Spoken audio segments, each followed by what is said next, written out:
तेरे पीछे क्यों लगा है? शाम के साये में वो आता है और रोशनी से पहले गायब हो जाता है।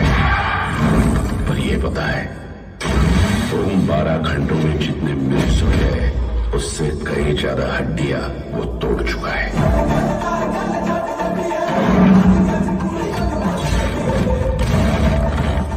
शैतान है क्या?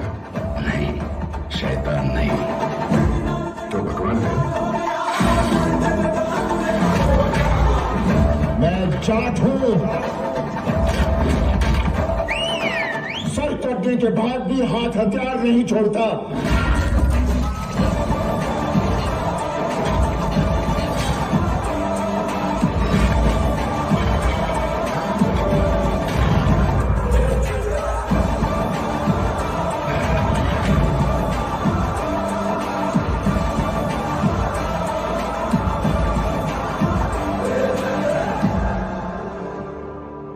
सॉरी भाई, सॉरी भाई।